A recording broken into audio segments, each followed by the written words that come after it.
are you doing this evening? I'm great, Janet. Nice to be here. Good. Well, we're very glad to have you, and let's jump right in. What is the Capital Institute? So the Capital Institute is a nonprofit that I founded in the wake of the financial crisis, and we are a collaborative space focused on transitioning the economy to a sustainable system through the transformation of finance. Mm-hmm.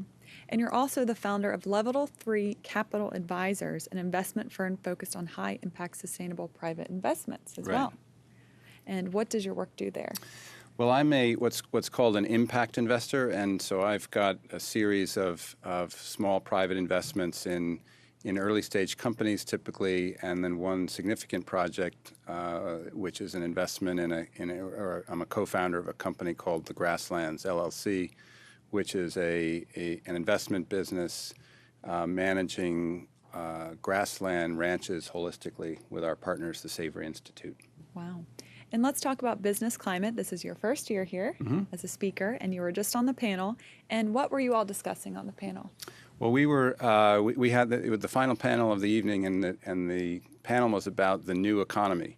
And the Capital Institute is part of what's now a space called the new economy space. And it's probably best characterized by a group of organizations wrestling with the challenge of the economic transition necessary to move the global economy to one that doesn't damage the planet and hopefully restores ecosystem services, while at the same time creating a more just and equitable well-being for people on the planet.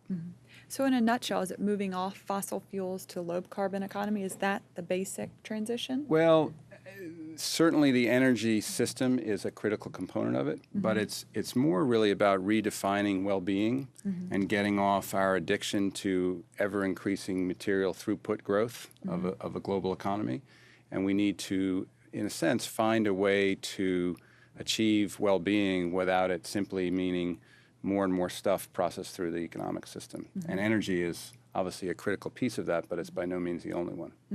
But it's a bigger shift in thinking, it sounds like. Yeah, it's stepping back and thinking systemically about the economic system and understanding it as a subsystem or an integral part of the ecosystem and an integral part of the social systems that make up, human civilization, as opposed to viewing the economy as a standalone, isolated system with external inputs of land, labor, and capital, which is sort of the way the modern economy operates.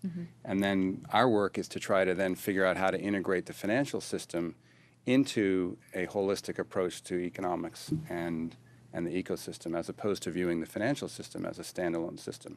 And we recently learned what happens when finance confuses its position as an end rather than a means to an end. Wow, it sounds like you have it right on. And thanks so much for taking the time to talk to us this evening. My pleasure.